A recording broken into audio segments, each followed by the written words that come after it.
Hey guys, it's Naka and Dominic. So, oh my god, it's gonna be so hard to do this video, but basically we're doing this video asking you guys to help us get in contact with the Canadian government because the Canadian embassy in the Philippines is closed. We can't get in contact with them. The Philippine tourism, we tried to contact them. We tried calling, nothing, no one's picking up. We sent them a message on Instagram, no one's picking up. On the website they said they're working from home and to contact them through Instagram, and we did, and there's no answer. Okay, so the way that we got here basically is that we've been traveling this whole time in Asia with the virus going on. It's kind of confusing and frustrating and stressful for us because we planned this trip almost a year ago. Everything was paid. The whole trip was basically non-refundable, right? So we're traveling to a lot of countries while the outbreak is happening. Basically, when we're in these countries, when we visited Jamaica, we visited Panama, we visited Thailand, the outbreak was kind of just starting. And you know, there's always two types of people. There's the people who are basically saying that it's like a flu, that's not too serious. There's doctors saying all this stuff, and then on the other side there's other people that are saying like it is super serious. So like the media and stuff, media yeah. as well, they're saying super serious and like it's gonna get worse and worse and worse. So then it's like who do you believe? Like you can gather, and we're not even here to talk about basically who's right, who's wrong, who's right and who's wrong. I mean, you can make your own decision, you can get your facts and make your own conclusion. This video is mostly about to inform people about what's going on. I mean, we've been extremely stressed and we're feeling some type of way. As you guys know, we don't use this channel just to kind of make videos for fun. Like, we like to impact people, and I know that there's a lot of people that are going through what we're going through, because it doesn't take like Einstein to just walk in the street and see everyone's on their cell phones, everyone's panicking, everyone's on hold. We've been trying to get a hold of Expedia. You can't get a hold of them. No one's picking up the phone, and they literally hang up on you. So it's like, and we can't even, the thing is like, we can't even book tickets to go home because it costs us $15,000. We traveled to Cebu. There was no lockdown in Philippines. The virus was basically not even in Philippines, so we decided to finish our trip because it was already booked, it was already planned. So then we got to Cebu and everything just kind of started going downhill. So when we get to Cebu, they're announcing the lockdown in Manila. As the day that we're leaving, they're announcing the lockdown in Manila. So then we're starting to get a little bit stressed, but then there's nothing anywhere else, right? So we're like, okay. And second of all, the government gave 72 hours. So he gave a notice before the lockdown, right? So we're like, okay, we're gonna keep our plans, but we're gonna go home. So that's when we kind of decided that we're gonna go home early. We booked a flight basically instantly. We're like, we're gonna be fine because he gave notice 72 hours, and if something else, another location gets locked down, we'll get notice and then we can kind of make arrangements, right? But then there was another announcement, and then we tried to cancel and change our plans, but everything's flooded. So you get on Expedia. We tried to call Expedia for 2 days straight. We get on hold for 45 minutes, an hour and a half, and then boom, it gets hung up on, the line gets disconnected. You talk to someone for a little bit, the line gets disconnected. You guys get, like, just go on Expedia on Instagram, you're gonna see, just read the comments. On the comments, like, you cannot get a hold of them. It's not attacked, like, they're obviously working hard and they're at maximum capacity, but I mean, it's just the state of panic that people need to be aware of. And basically, after we're just in our room, we get a phone call from reception saying, are you guys flying out of Cataclan? So we're like, yes, we're flying out.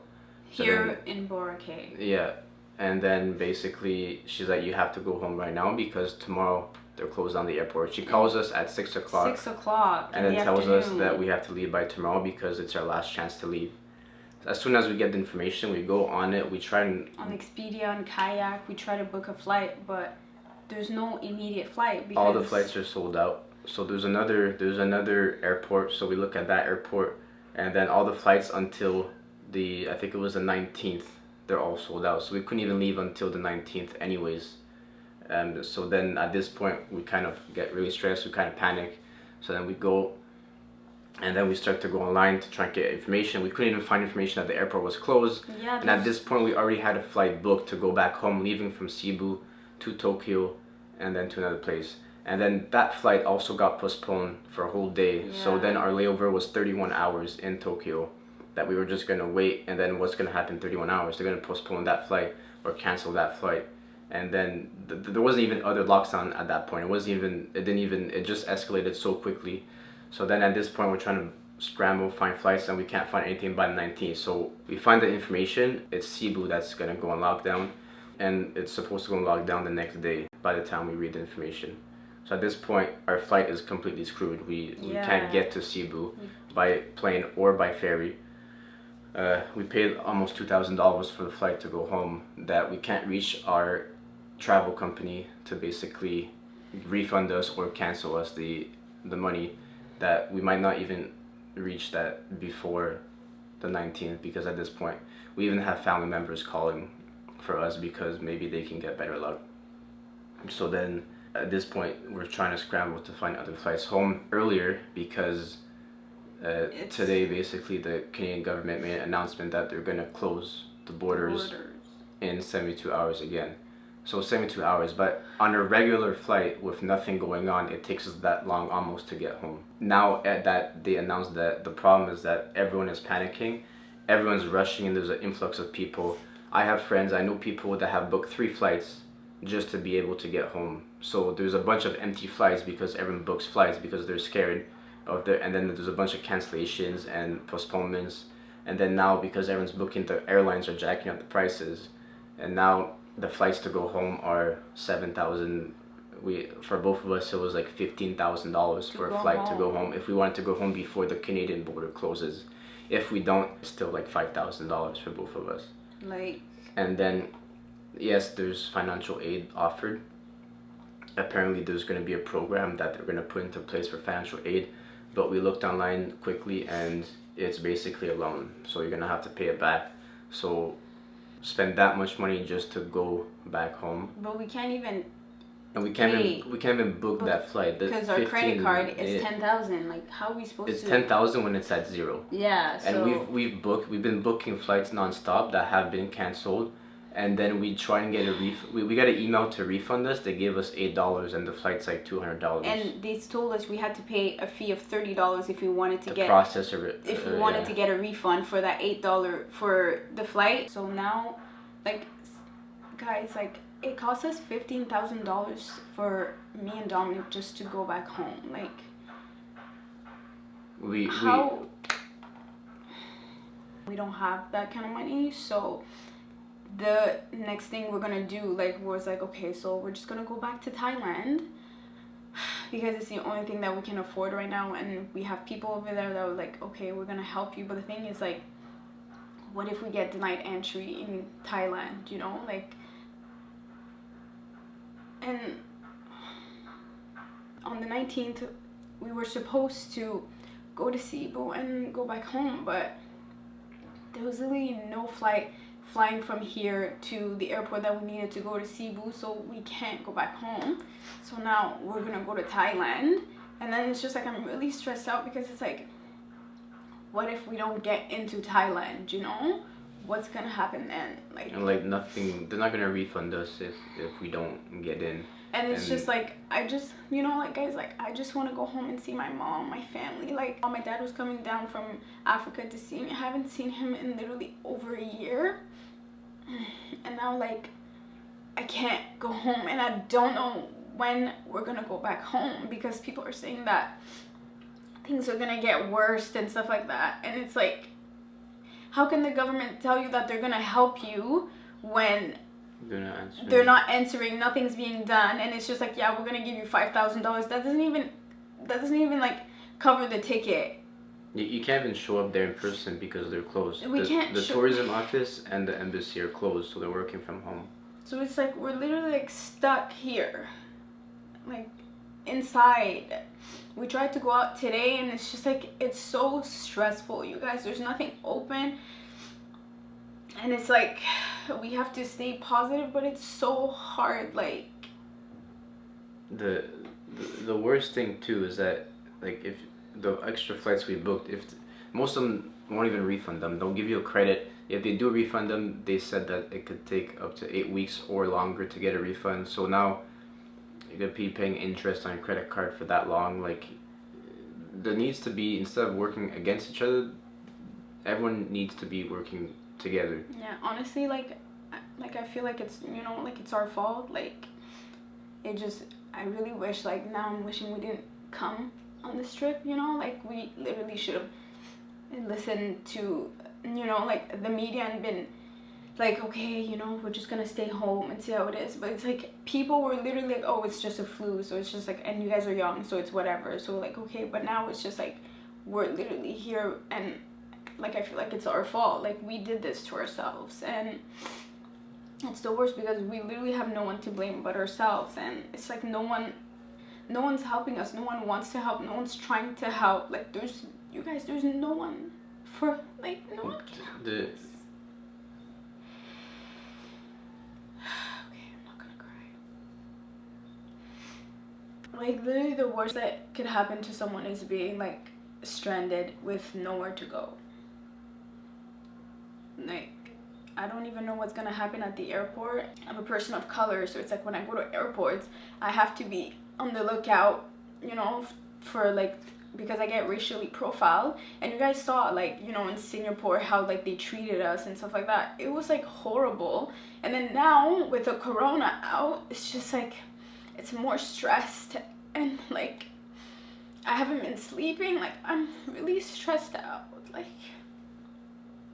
it's really hard, and I honestly, I just want like the Canadian government to do something.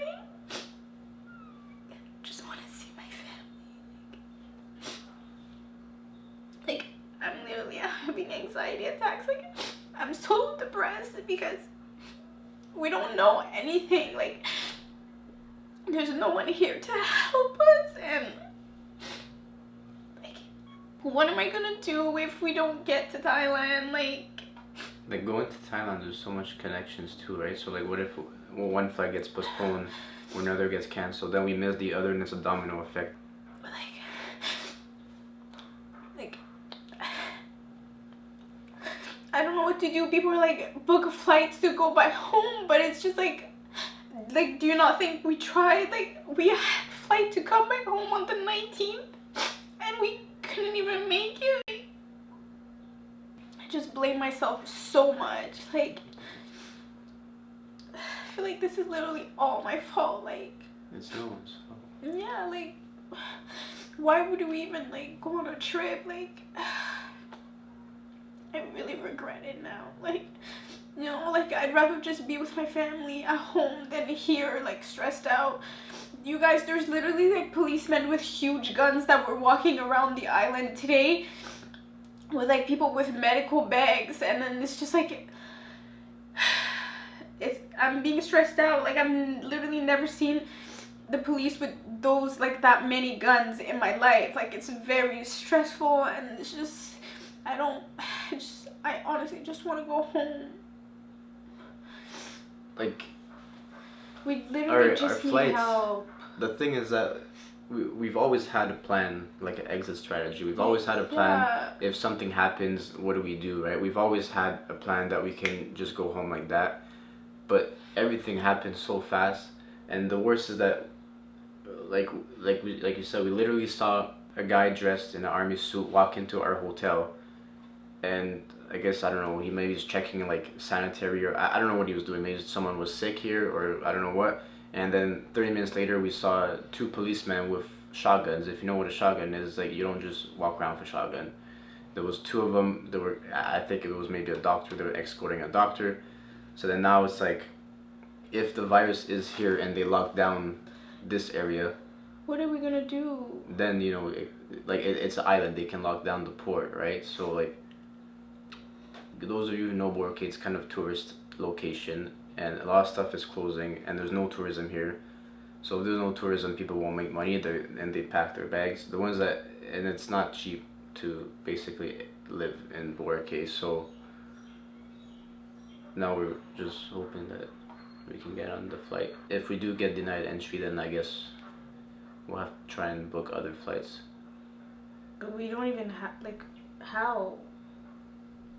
Guys, like, I've never in my life seen tickets $7,000 for one person. $7,000. The worst about everything is that the flights that we had booked, they were $600 each. Yeah, you guys, like. And then 2 days later, we have to rebook because of the lockdown. We can't get back, and then boom, it's 15,000, or it's like it's stupid. There should be measures put into place. There's so many measures to keep it contained. They're only focused about keeping it contained, but you do have citizens that are in other countries that need help, and putting in place loans is not necessarily gonna. It's still a loan, you know what I mean? I think they're gonna offer probably like employment insurance or something, but for our type of jobs, we probably won't even qualify for that. Mm-hmm. So it's like, I have a house back home, I have bills to pay back home, and now if this is postponed, then it's like our whole lives, like, it's just, honestly, like, I don't even know what to do anymore. Like, the Canadian government, they're not helping, nothing, there's, like, I feel like, are we the only Canadians here? We haven't met anyone else from Canada, so maybe that's why the Canadian embassy. How can an embassy be closed? I don't know. We're staying on top of the embassy tweets, so hopefully they'll tweet something soon, and we can't. We'll send another email. There's nothing for us to do here. There's no one to contact. Like, they keep saying, contact this, contact that, and we do, and there's nothing. And like the airports that are closing in Canada, they're gonna close and open like 3 or 4. So then that just means more flights for us probably. So like now we're gonna have to fly into another, and then the airlines, instead of helping people, they're taking advantage of the situation and they're just putting prices higher. Like, that should honestly just be illegal. The airline should focus on getting every citizen from wherever country you come from home at a reasonable price. Like, the way that we think about it is that why would we pay $2,000 each or $7,000 each or $5,000 each to fly back home when you can live in a country for that amount price for the entire year? Like, you can basically rent a house, pay everything for that price for like 6 months or a year. $15,000, that's so much money. Like, we don't even, where are we supposed to get that money? Guys, the thing is, like, we don't even have a credit card to be able to do that. And then we spent so much already. Like, you know, we have charges on our Visa card. Like, we can't leave. I'm stressed out. Anyways, so that was it. Yeah. You wanted an update, so yeah, this is our current situation. We weren't gonna make the update, but because it's just thinking about it. If we don't post in like probably 4 or 5 days, don't get mad.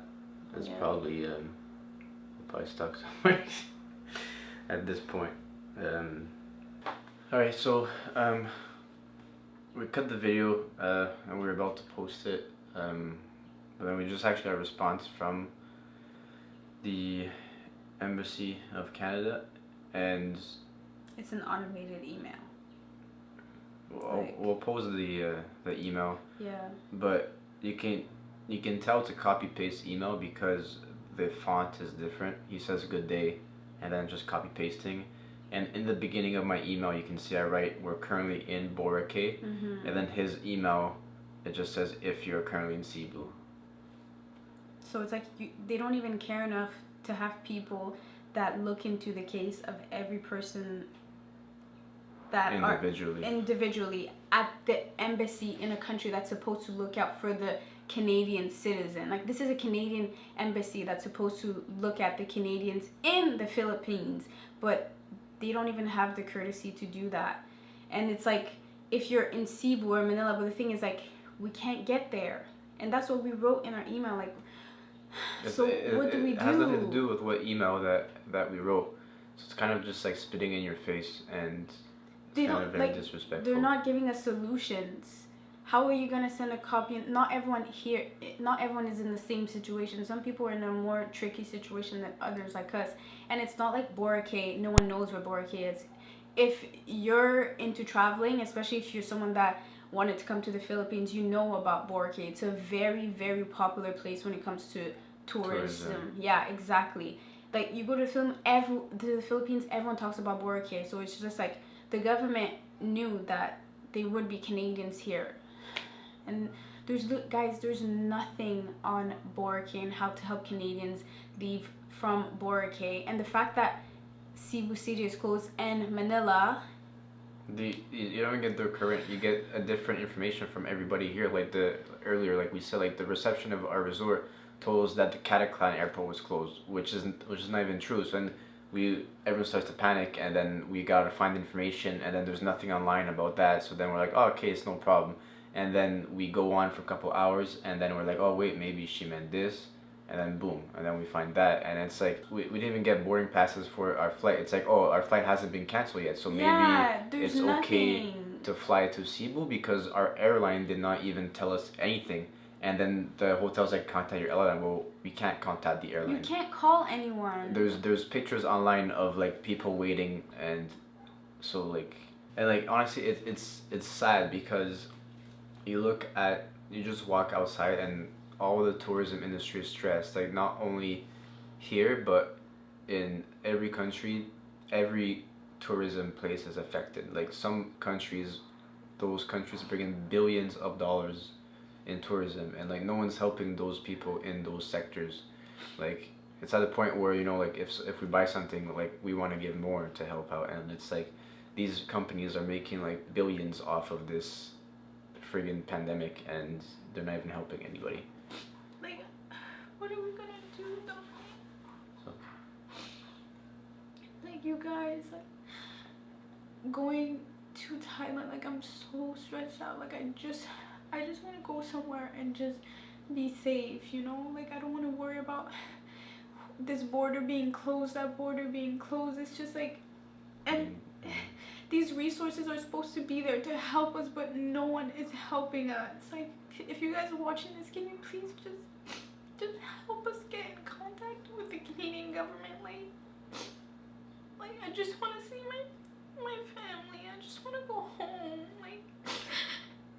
Like it's literally my fault. Like I did this. Don't say that again. I honestly just want to go home. Like it's okay. Guys, honestly, if you're watching this video, we're just asking you guys to just please share it, spread it. We just need help.